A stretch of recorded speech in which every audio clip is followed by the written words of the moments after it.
பாஜக ஆரம்பத்துல இருந்து நாங்க தனிப்பெரும்பான்மையா 370 சீட்டும் கூட்டணியோட சேர்த்து 400 சீட்டு ஜெயிப்போம் சொல்லிட்டு இருந்தாங்க. ஐபி ரிப்போர்ட்ல கூட்டணியோட சேர்த்தே 190 சீட்ஸ் தான் வரும் அப்படின்னு சொல்றாங்க இல்லையா? அதை எப்படி நம்ம எடுத்துக்கிறது?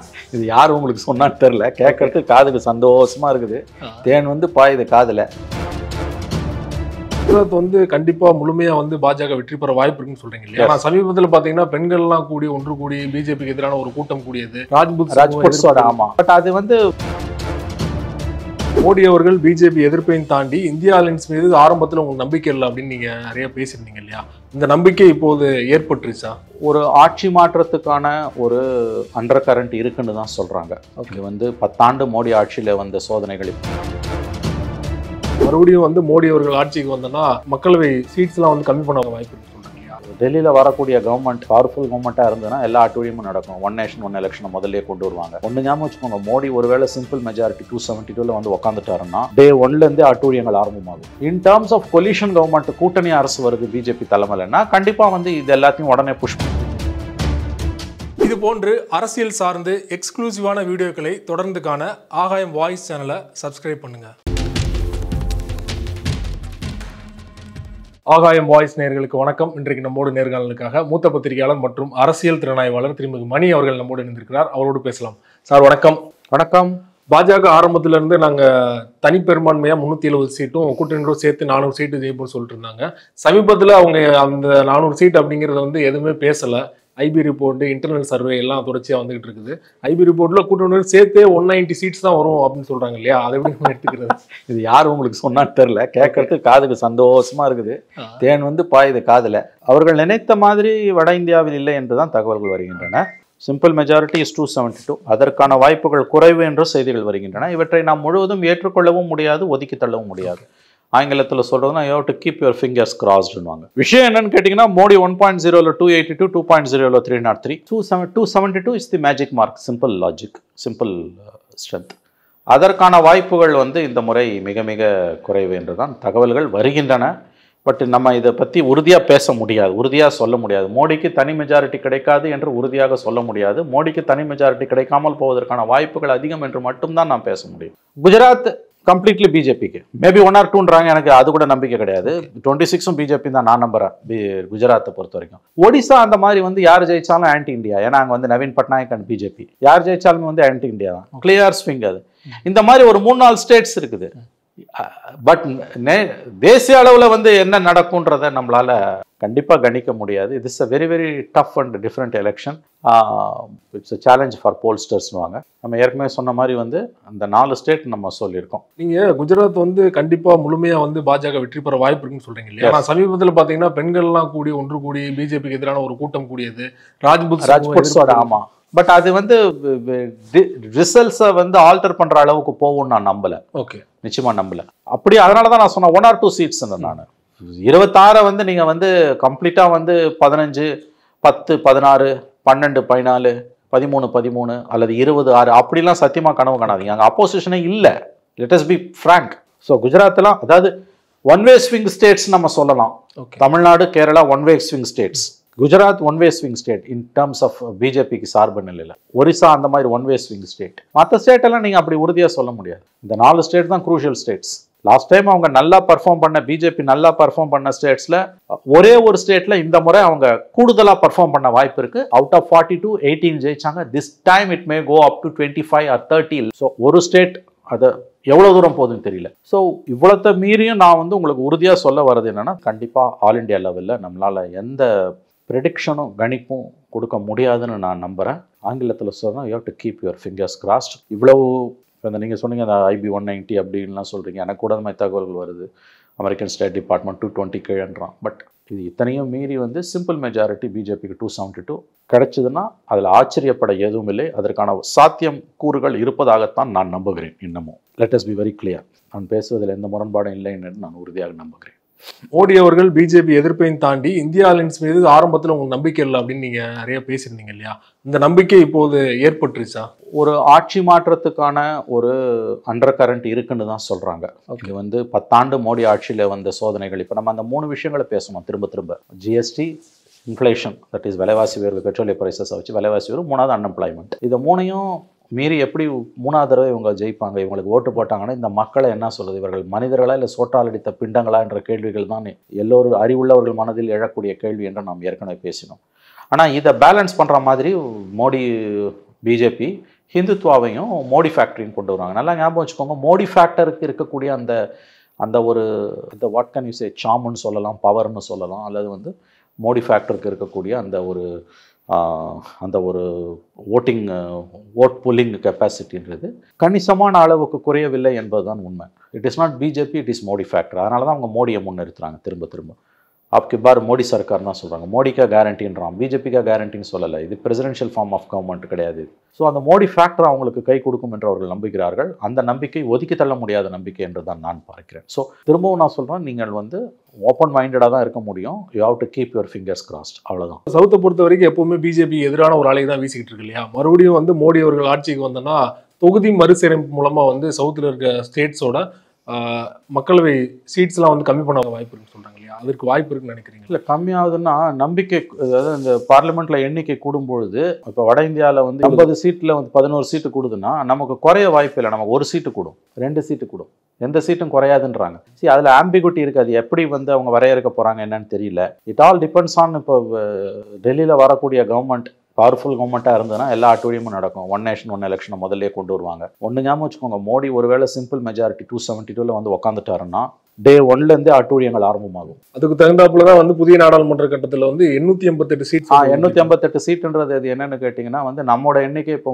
நான் 39ன்றது நமக்கு 42ஆவோ 43ஆவோ ஆகலாம். ஆனால் அவனுக்கு 80 வந்து 91 ஆகும். பட் இது எல்லாமே உங்களுக்கு வந்து மோடி என்ன நம்பர்ஸில் அங்கே வரப்போறாரா, அல்லது மோடி வராரா வரலையா, பிஜேபி வருதா வரலையான்றது பொறுத்து. In terms of coalition government, கூட்டணி அரசு வருது பிஜேபி தலைமையிலன்னா கண்டிப்பாக வந்து இது எல்லாத்தையும் உடனே புஷ் பண்ண முடியாது. இதெல்லாம் பேக் பேனருக்கு போகும். இல்லை ரெஜிம் சேஞ்சே வருதுன்னு வச்சுக்கோங்க, ஆட்சி மாற்றமே வருது, நமக்கு தெரியாது, என்ன வேணால் நடக்கலாம். 2004 வந்து இந்தியா ஷைனிங் கேம்பெயினுக்கு பிறகு காங்கிரஸ் 144, பிஜேபி 137 வந்து 5 வருஷம் ஆண்டுட்டு 2வது 208 காங்கிரஸ், பிஜேபி 115 அந்த 10 வருஷம் ரன் பண்ணாங்க. உங்களுக்கு வந்து அந்த மாதிரி வந்து நான் பிஜேபி கொலிஷன் கவர்மெண்ட் வருதுன்னா இந்த திட்டங்கள் எல்லாமே பின்னுக்கு போகும். It all depends on numbers.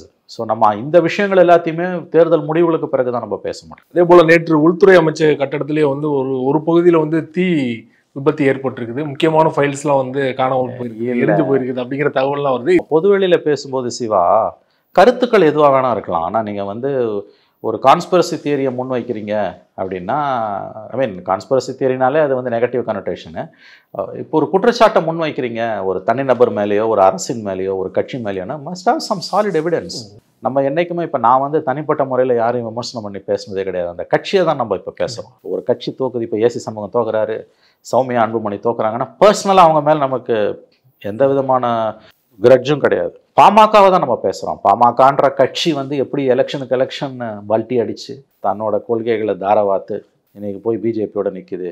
கடந்த 3 தேர்தலில் அவங்க என்ன பண்ணாங்க, 11th ஹவரில் எது அவங்கள உந்தி தள்ளுது. இப்போ இதையும் அன்புமணி மேலே இருக்க 2 எஃப்ஐஆரையும் பிரித்து பார்க்க முடியாது. சராசரி பாமக தொண்டன் பிஜேபியோட சேர்ந்து போக மாட்டான்றது உறுதியான கருத்து. அங்கே கூட இண்டிவிஜுவல் சௌமியா அன்புமணியையோ ஏசி சண்முகத்தையும் நம்ம பேசவே இல்லை. நம்ம அப்படி தான் நீங்கள் பாலிடிக்ஸை பேச முடியும். இந்த விஷயத்தை பொறுத்த வரைக்கும் அவங்க ஏதோ டிஎம்கே ஐடி விங்கில் போட்டிருந்தாங்களாம். இது வந்து உள்துறை அமைச்சகத்தில் நேற்று ஏற்பட்ட அந்த தீ விபத்து அவங்க தோல்வியின் அறிகுறி, அவங்களே கொளுத்த ஆரம்பிச்சாங்க. அதெல்லாம் நான்சென்ஸ். அதில் இது வந்து இப்படிலாம் எலெக்ஷன் நேரத்தில் பேசுறதுன்றது பிளேயிங் டு த கேலரிஸ். அவங்க தலைவர்கள் யாரும் அதை பேசலை. திமுகவில் இருக்கக்கூடிய பொறுப்புள்ள தலைவர்கள் யாரும், கேண்டிடேட்ஸ் யாரும் அதை பேசலை. என்ன எவிடன்ஸில் நீ பேசுகிற நீ? ஸோ இது கிடையாது அரசியல். அப்படி யாராவது பேசினா நம்ம டிபேட் பண்ணலாம். அப்படி யாராவது பேசியிருந்தா டிபேட் பண்ணலாங்க. இவங்க ஐடி விங்கில் அவங்க எதை வேணால் எழுதுவாங்க. அவங்க அற்பத்தனமான கருத்துக்களுக்காக நாம் நம்முடைய நேரத்தை விரயமாக்க வேண்டாம் என்று நான் நம்புகிறேன். இது என்னுடைய தாழ்மையான கருத்து. இவிஎம் மீது தொடர்ச்சியாக வந்து எதிர்க்கட்சிகள்லாம் குற்றச்சாட்டு வச்சுட்டு இருக்காங்க. விவிபேடை வந்து முழுமையாக எண்ணணும் அப்படிங்கிற வழக்கு நேற்று உச்சநீதிமன்றத்தில் வந்தது. நாளைக்கு வந்து அந்த வழக்கு வந்து ஒத்தி வச்சிருக்காங்க இல்லையா? என்ன மாதிரி போகும்னு நினைக்கிறீங்க? 100% விவிபேட் கவுண்டிங் இஸ் இம்பாசிபிள். அதுக்கு நீ பேலட்டுக்கே போயிடலாம். இம்பாசிபிள் அது. நேற்று அதான் ஜஸ்டிஸ் சஞ்சீவ் கண்ணா கேட்குறாரு. யார் இந்த ஜஸ்டிஸ் சஞ்சீவ் கண்ணா? அவங்களுக்கு தெரியுமா அவரை பற்றி? அவங்க மாமா பேர் டாக்டர் HR கண்ணா. அவர் வந்து சுப்ரீம் கோர்ட் ஜட்ஜாக இருந்தார். எப்போனா இந்திரா காந்தி காலத்தில் 77, 75, 76. 1980 நியூயார்க் டைம்ஸ் பத்திரிக்கை இந்தியாவில் யாராவது ஒருத்தருக்கு செலவு வைக்கணும்னா அது ஜஸ்டிஸ் HR கண்ணாக்குன்னு எழுதினா. ஏன் தெரியுமா? எமர்ஜென்சியில் இந்திரா காந்திக்கு எதிராக ஒரு தீர்ப்பு கொடுத்தவர். அதாவது வந்து அடிப்படை மனித உரிமைகளை எமர்ஜென்சியில் ரத்து செய்யலாமா வேணாமான்னு ஒரு கேஸ் வருது. ஹேபியஸ் கார்பஸை எமர்ஜென்சி அமலில் இருக்கும்போது அடிப்படை உரிமைகளை ரத்து பண்ணலாமா ஹேபியஸ் கார்பஸ்ன்றது ஒருத்தனோட அடிப்படை உரிமை சம்மந்தப்பட்டது, உயிரோடு கொண்டு போய் நிறுத்தணும் கோர்ட்டு முன்னால். அந்த அடிப்படை உரிமையை ரத்து செய்யலாமா, ஹேபியஸ் கார்பஸையே ரத்து பண்ணலாமான்னும் போது 5 ஜட்ஜில் 4 ஜட்ஜு வந்து ரத்து பண்ணலான்னு தீர்ப்பு கொடுக்குறான். ஒரே ஒரு ஜட்ஜு மட்டும் பண்ணக்கூடாது, அது ஜனநாயகம் செத்து போனதுக்கு சமம்னு அவர் செத்து போயிடுச்சுன்னு அர்த்தம்ன்றது. அன்னைக்கு இந்திரா காந்தியை எதிர்த்து பேசுறதுன்றது இன்றைக்கி மோடியை எதிர்த்து பேசுறதுக்கு இணையான தைரியம் வேணும். அன்னைக்கு அந்த ஒரு காரணத்துக்காக அந்த ஜட்ஜி சீஃப் ஜஸ்டிஸாக வர வேண்டியவரை இந்திரா காந்தி காலி பண்ணுறாங்க. அவரோட மருமகன் தான் ஜஸ்டிஸ் சஞ்சீவ் கண்ணாவுக்கு அவர் மாமா முறை. அவர் அடுத்து சந்திரசூடுக்கு அடுத்து சீஃப் ஜஸ்டிஸாக வரப்போகிறவர் சஞ்சீவ் கண்ணா. அவர் கேட்குறாரு, பேலட் பேப்பர்ஸில் எப்படி நடந்தது முறைகேடுகள்னு உங்களுக்கு தெரியுமா? நம்ம எல்லாரும் பார்த்துருக்கோம், நீங்கள் மறந்துருக்கலாம், நான் மறக்கலன்றார். 60s 60 வயதுகளில் இருக்கக்கூடியவங்களுக்கு அது தெரியும், வாக்குச்சீட்டு முறை இருக்கும்போது இந்திய தேர்தல்கள் எப்படி நடந்ததுன்னு. இன்னொரு பாயிண்ட் அவர் என்ன சொல்கிறாங்கன்னா, எலெக்ஷன் கமிஷன் என்ன சொல்லுதுன்னா, பேலட் பேப்பர்ஸ் நீ எண்ணி தான் ஓட்டு போடணும் இந்த விவிபேடுனா, விச் இஸ் பேலட் பேப்பர்ஸ், தேர்தல் முடிவுகளை அறிவிக்கிறதுக்கு 12 நாள் ஆகுன்றான். 12 நாள் ஆகுன்றாங்க. எப்படி சாத்தியப்படுன்றான்? ஜெர்மனிலலாம் இவிஎம்ஐ விட்டுட்டு பேலட் பேப்பருக்கு போயிட்டானோன்னா, அது இன்னொரு ஜட்ஜு சொல்கிறாரு, தத்தான்ற ஜட்ஜு, எவ்வளோ பாப்புலேஷன் இருக்கு அங்கே, எவ்வளோ பாப்புலேஷனு, ஜெர்மனியோட பாப்புலேஷன் 6லேருந்து 7 கோடி. வெஸ்ட் பெங்கால் பாப்புலேஷன் இணையான பாப்புலேஷனு, அதை விட அதிகம் வெஸ்ட் பெங்கால் பாப்புலேஷன். இந்த முறை நம்முடைய வாக்காளர்களோட எண்ணிக்கை 97 கோடின்றான். கிட்டத்தட்ட 100 கோடி மக்கள் வாக்களிக்கும் போது நீ 12 days ஆகுன்றாங்க எலெக்ஷன் கமிஷனு.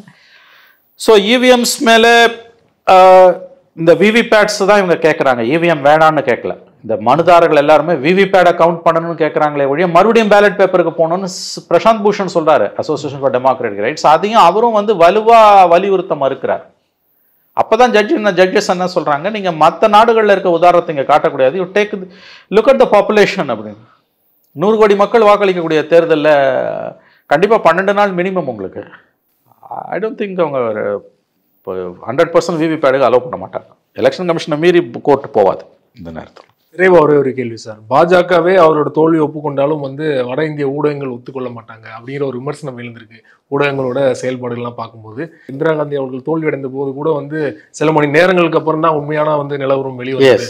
அந்த சிச்சுவேஷன் தான் இப்பவும் இருக்குது அப்படிங்கிற ஒரு விமர்சனம் இருக்குது இல்லையா? இது ஒதுக்கி தள்ள முடியாத விமர்சனம். இந்திரா காந்தி அவர்கள் 77 எமர்ஜென்சியை லிஃப்ட் பண்ணிட்டு எமர்ஜென்சியை விலக்கிக்கிட்டு தேர்தல் நடத்துறாங்க. ஆனால் அந்த எமர்ஜென்சியோட களச்சூழல் அப்படியே, அந்த அட்மாஸ்பியர் அப்படியே நிலவுது. அப்போ ஆல் இண்டியா ரேடியோவும் தூர்தர்ஷனும் தான், பேப்பர்ஸ்லாம் இருக்குது, பிரைவேட் டெலிவிஷனும் வெப்சைட் யூடியூபோ கிடையாது. இந்திரா காந்தி தோற்கடிக்கப்பட்டு இந்திரா காந்தியே தோற்று போனாங்க, காங்கிரஸ் கட்சி தோற்று போனது. அந்த முடிவை அறிவிக்க 14 மணி நேரம் பிடித்தது இந்திய ஊடகங்களுக்கு. பிபிசி அவங்க தான் முதல்ல அந்த செய்தியை உலகத்திற்கு அறிவிக்கிறார்கள். பிபிசியோட மார்க் டோலி இப்பயும் இந்தியாவில் இருக்கார், அவருக்கு 85 வயசு ஆகுது. அவருக்கு வந்து பத்மஸ்ரீலாம் விருது கொடுத்தாங்க. ரொம்ப அற்புதமான மனிதர் அவர். அவர் தான் அந்த ஸ்டோரியை பிரேக் பண்ணுறாரு 77. இந்திய ஊடகங்கள் அச்சத்தின் பிடியில் கட்டுண்டு கிடந்தன. இப்போ அதை வந்து விவரம் அறிந்தவர்கள் இன்றைக்கி அதை பேசுகிறாங்க. ஒருவேளை பிஜேபி தோற்கடிக்கப்பட்டால், மோடி தோற்று போனால், அதாவது பிஜேபி தோற்று போனால் அந்த செய்தியை இந்திய ஊடகங்கள் வெளியிடுமான்னு. அதனால இன்ட்ரெஸ்டிங்கான ஒரு விஷயம். 2015 பீகார் எலெக்ஷனில் நடந்தது, உங்களுக்கு தெரியும். பீகார் எலெக்ஷனில் 8 மணிக்கு கவுண்டிங் ஆரம்பிச்சு 10:30 மணி வரைக்கும் அவங்க பிஜேபி தோற்று போனதை சொல்லவே இல்லை உங்களுக்கு.